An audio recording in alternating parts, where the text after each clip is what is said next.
नमस्कार दोस्तों, आप सभी का एक बार फिर से स्वागत है हमारे चैनल दुर्गा भक्ति मार्ग में। आज मैं आप सभी को सुनाऊंगी गुप्त नवरात्रि के 5वें दिन सुने जाने वाले श्री दुर्गा सप्तशती पाठ अध्याय 9 और 10। जय माता दी। आज नवरात्रि का 5वां दिन है और आप सभी पर माता रानी की कृपा सदैव बनी रहे। 9वें अध्याय में निशुंभ वध का वर्णन किया गया है। राजा ने कहा, भगवान आपने रक्त बीज के वध से संबंध रखने वाला देवी चरित्र का यह अद्भुत महात्मा में मुझे बतलाया। अब रक्त बीज के मारे जाने पर अत्यंत क्रोध में भरे हुए शुंभ और निशुंभ ने जो कर्म किया उसे मैं सुनना चाहता हूँ। मार्कंडेय ऋषि कहते हैं, राजन, युद्ध में रक्त बीज तथा अन्य दैत्यों के मारे जाने पर शुंभ और निशुंभ के क्रोध की सीमा नहीं रही। अपनी विशाल सेना इस प्रकार मारी जाती देख निशुंभ रोष में भरकर देवी की ओर दौड़ा। उसके साथ असुरों की प्रधान सेना थी। उसके पीछे आगे तथा पार्श्व भाग में बड़े बड़े असुर थे जो क्रोध से ओट चबाते देवी को मार डालने के लिए महापराक्रमी शुंभ भी अपनी सेना के साथ मात्र गणों से युद्ध करके वन चंडिका के मारने के लिए आ पहुंचा। तब देवी के साथ शुंभ और निशुंभ का घोर संग्राम छिड़ गया। वे दोनों दैत्य मेघों की तरह बाणों की भयंकर वर्षा कर रहे थे। उन दोनों के चलाए हुए बाणों को चंडिका ने अपने प्राणों के समूह में तुरंत काट डाला और शस्त्र समूह की वर्षा कर दोनों और दैत्यों की पंक्तियों के अंगों में भी चोट पहुंचाई। निशुंभ ने तीखी तलवार और चमकती हुई ढाल लेकर देवी के श्रेष्ठ वाहन सिंह के मस्तक पर प्रहार कर दिया। अपने वाहन को चोट पहुंचाने पर देवी ने सर्प नामक बाण से निशुंभ की श्रेष्ठ तलवार तुरंत ही काट डाली और उसकी ढाल को भी, जिसमें 8 चांद जड़े हुए थे, खंड खंड कर दिया। ढाल और तलवार के कट जाने पर उस असुर ने शक्ति चलाई, किंतु सामने आने पर देवी ने चक्र से उसके 2 टुकड़े कर दिए।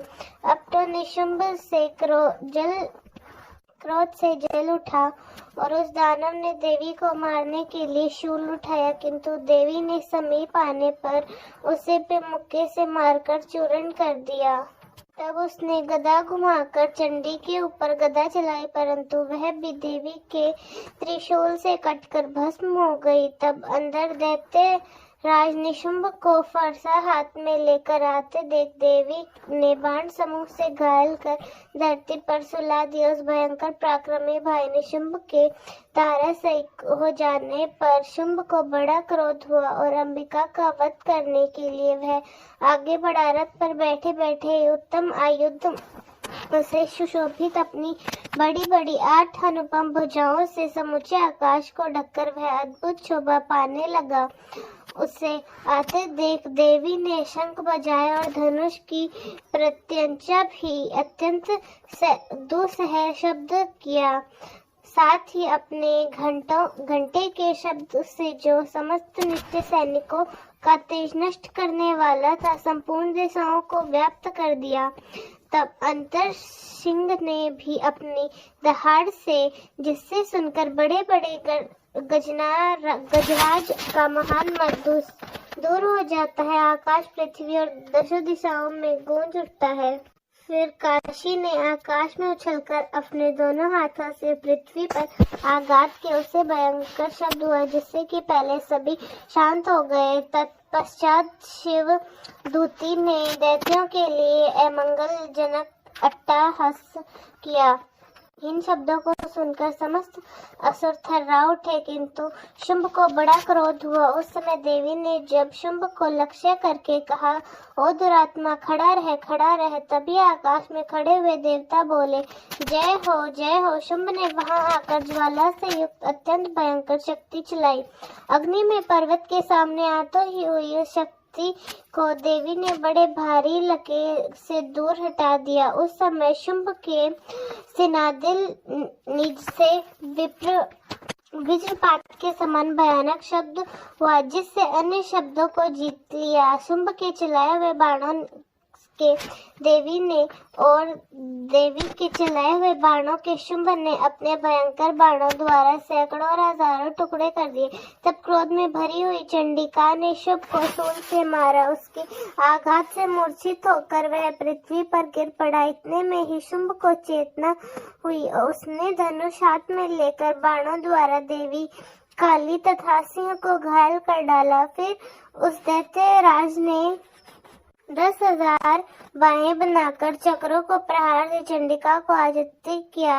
तब दुर्गम पीड़ा का नाश करने वाली भगवती दुर्गा ने कुपित होकर अपने बाणों से उन चक्रों तथा उन बाणों को काट गिराया। यह देखकर निशुंभ दैत्य को बहुत ज्यादा गुस्सा आया और वह क्रोध में भरकर निशुंभ दैत्य सेना के साथ चंडिका का वध करने के लिए हाथ में गदा लेकर बड़ी तेजी से दौड़ा। उसके आते ही चंडी ने तीखी धार वाली तलवार से उसकी गदा को शीघ्र ही काट डाला। तब उसने शूल हाथ में ले लिया। देवताओं को पीड़ा देने वाले निशुंभ को शूल हाथ में लिए आते देख कर चंडिका ने वेग चलाए हुए अपने शूल को उसकी छाती में छेद डाला।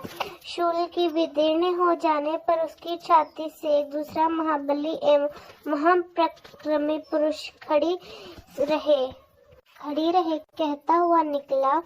उस निकलते हुए पुरुष की बात सुनकर देवी ठहर कर हंस पड़ी और खड़क से उन्होंने उसका मस्तक काट डाला। फिर तो वह पृथ्वी पर गिर पड़ा। उसके बाद सिंह अपनी दाढ़ से असुरों की गर्दन कुचल कर खाने लगा। यह बड़ा भयंकर दृश्य था। इधर काली तथा शिव दूती अन्याय दैत्यों का भक्षण प्रारंभ कर देती और कुमारी की शक्ति से विदीर्ण होकर कितने ही माँ दैत्य नष्ट हो गए। ब्राह्मणी के मंत्र पूजित जल से निस्तेज होकर कितने ही भाग खड़े हुए। कितने ही दैत्य महेश्वरी के त्रिशूल से छिन्न भिन्न होकर धाराशायी हो गए।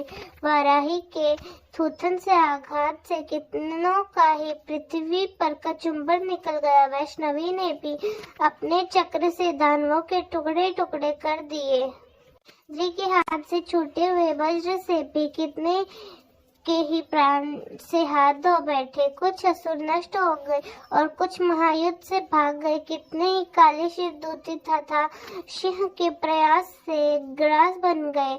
तब जय माता दी इस प्रकार श्री मार्कंडेय पुराण में सारवण मंत्र की कथा के अंतर्गत देवी महात्म्य में निशुंभवत नामक नवा अध्याय पूर्ण हुआ। आप सुनिए 10वां अध्याय जिसमें शुंभ वध का वर्णन किया गया। 10वें अध्याय को शुरू करने से पहले हम सब मिलकर माँ जगदम्बे का ध्यान करेंगे।